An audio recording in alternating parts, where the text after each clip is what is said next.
Hey y'all, how y'all doing? I hope you had a happy holiday this year. For those of you who celebrate Thanksgiving, at least Thanksgiving's a holiday here in the U.S. Now, recent in the last several years, Columbus Day and Thanksgiving have become quite a controversial subject matter with some Native Americans who live here. Now, let's say Columbus Day, for instance. Where I live out here in this town, they don't call it Columbus Day anymore. They call it Indigenous American Day, I believe. So they totally cut Columbus out of the picture, which I think is really the proper thing to do because he brought nothing but genocide and those type of controversial words that are thrown out there sometimes, disease, things like that. Well, he wasn't the only one. There's others. The Vikings were here, or whoever, and other various Spanish characters looking for gold and that sort of stuff. But that's a whole totally different subject. Now, I'm here. This is mostly a record update because I have a whole pile of vinyl that I've got in the last few weeks that I haven't been on here again in about a couple of weeks. And that's about all I have. And I have a couple of books. And then we're just going to dive right in here and try not to make this too boring for y'all. Um, Now we had Black Friday Record Store Day yesterday, and I didn't go. I didn't rush down there to try to spend all my money on the Black Friday Record Store Day because I find here at least here where I'm living, um, they're younger people. This is a college town, and they don't go for the same stuff that I do. I mostly go for classic music, and they all buy the new stuff like P Daddy and Diddy and Silly Putty and whoever's playing on the radio now. But I only got one record down there. There wasn't really anything interesting. They had like Janis Joplin's greatest hits, and I already have some Janis Joplin's records, so I'm like, why should I spend $30 on that when I already have a couple of her albums that have all the good hits on it? But I picked up Neil Young Harvest Moon. This is one of those record store day things. It says first time on vinyl in the U.S. Record store day exclusive. Now I've been getting into some Neil Young recently. I haven't opened this yet, actually. We're doing that right here. And it's a gatefold. What do we have in there? We have a nice picture of Neil Young and his band, the gang at the time, I guess. And it looks like they're sitting on an old car. Can't tell what it is. It's a 2-album set. There's the lyric sheet with a Harvest Moon type photo in there. And I'm pretty sure this is probably just on black vinyl. It is. That's Neil Young's Harvest Moon. Next, this is the first record I have by these guys. Although I've seen their records around the VC before, I've never heard their music. And I've seen one here still in the shrink, and it's a 1971 issue, so it's a little bit later. It's not original. Moby Grape. Just says Moby Grape. I don't know if this is their first record or release or what. Skip Spence, it says over here. Oh, these are their names around the edges. Bob Mosley. Contains giant full color poster. And is the poster in there? Yes, it is. There is a big poster right here. And I'm not going to open that up because I do believe it's just a poster of the front cover there. So you can sort of match up those moccasins or whatever he's wearing there. Those right there. And that's Moby Grape. It looks like an interesting record.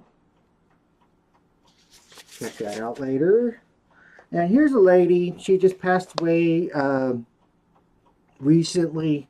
This is Sharon Jones and the Dap Kings. This is the final record that they released. It just came out like last week. Sharon Jones and the Dap Kings' final studio album, Soul of a Woman, is a lush orchestral masterpiece. Now, if you're into Motown or R&B, this is a good lady. Or Sharon Jones and the Dap Kings are some good. They have like 4 or 5 albums that I highly recommend you pick up. And this is on a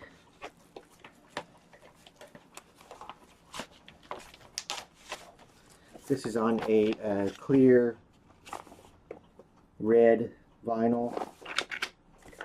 Now, I was lucky enough to see Sharon Jones and the Dap Kings a couple of years ago downtown here, and it's right up there in one of my top favorite shows I've ever been to, because that lady was a performer. I don't know why it took so long for her to break out, but I'm glad she did before, you know, she got. When I seen her, it was right when she was first getting chemotherapy, I believe. I don't remember what kind of cancer she had, but she battled that for a couple of years and managed to make 2 more albums during her treatment and all that. And here we have Merle Haggard, The Same Train, A Different Time. He sings the songs of Jimmie Rodgers' 2-record set. This is a very good album, and it got me curious about who Jimmie Rodgers was. And I actually looked up some of Jimmie Rodgers' songs on YouTube, and I enjoyed them. So I'm going to be looking for some Jimmie Rodgers after that album. And here's a blues album, Jimmy Reed, Upside Your Head. My mom had one of his albums when I was a kid, and that's where I first heard Jimmy Reed, a very bluesy type, blues. And I've been a fan ever since. I've told that story before. She heard a lot of the blues back when she was younger, say in her 30s, I guess. This would be in the 70s. I would be waiting outside in the car, and they would go to these. I knew what a bootlegger was at the time. I knew it was somewhere where you could go buy their drinks after hours, after say the bars closed. I think then they closed at midnight. But she'd take me. I'd sit out in the car and wait for them. I just thought they were going in there to get booze, but apparently then these bootleggers held little parties inside their houses. They even had jukeboxes, record players, or whatever, and she called them juke joints. And I thought about having a book someday, and I was going to call it Juke Joints. That's still something I might have in the works. Just talking about how I grew up around my mother, and she introduced me to music mostly. She was probably the first one to introduce me to music, besides my uncle. But yeah, it was called a juke joint, and they would go in there. This place would sell liquor after hours, and it was almost like somebody's house or shack or whatever. And they would have their little party there and pay probably twice what they would pay at a bar, which was probably only twice as cheap as it is now anyway. Here we have the Byrds. No title on this. I believe it's called Untitled, the Byrds. Listen to one side of this. It sounds all right so far. And here's another blues guy I just discovered. R.L. Burnside, Mississippi Hill Country Blues. And this is a 25th anniversary limited edition with download card. He also has videos on YouTube you can look up. One of my favorites is House Up on the Hill. And the other one's on this other record. Here's another R.L. Burnside, Sounds Machine Groove. And what is the Jumper Hanging Out on the Line is my favorite on this album. If you're into the blues, I recommend Burnside, R.L. Burnside, and also that Jimmy Reed. And I found a Love by the group Love record, and this is a fantastic album. If you can find the original or even a reissue, I really enjoyed this record, Love. There we are there. I don't believe this has a year on it, and I can't recall at the moment, but I'm pretty sure it's 60s. And I just watched a documentary on this guy on Netflix, John Coltrane. This will be my first John Coltrane record, and this is a reissue of Love Supreme. It's jazz music. And if you can find that documentary on YouTube or Netflix, I highly recommend it. It's a new release on Netflix. And lastly, I picked this up today. It's a reissue of Automatic for the People, REM. And 25th anniversary vinyl. I can't believe it's already that old. 180 gram, includes the hits Everybody Hurts, Man on the Moon, and Night Swimming. Digital download card in that too. And those are all the records. And now we're going to get to a couple of books. Here's a little tiny book I came across. It doesn't look like much. And actually I can't read it because it's in Latin. But I picked it up because it just looks so interesting. I don't know if you can see inside there.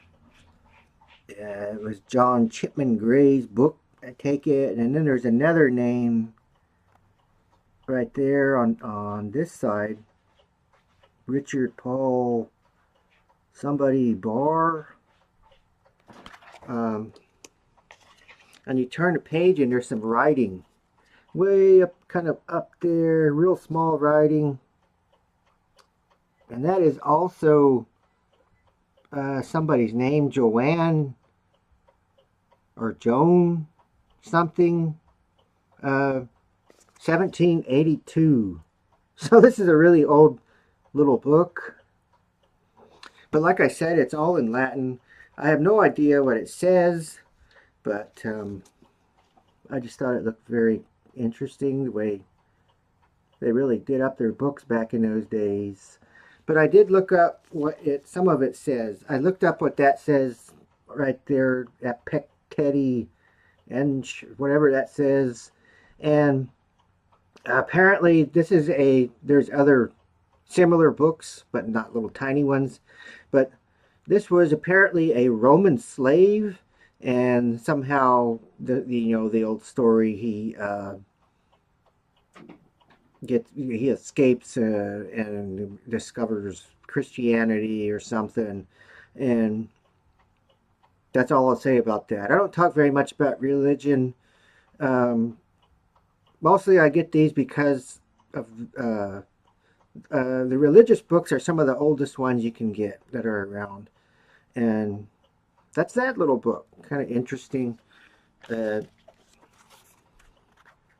all in Latin. Well, that's not. There's a part there where it's not Latin. So there's two different languages. I don't know if you can see in there. This thing will focus. Anyway. And also, I haven't started reading this one yet.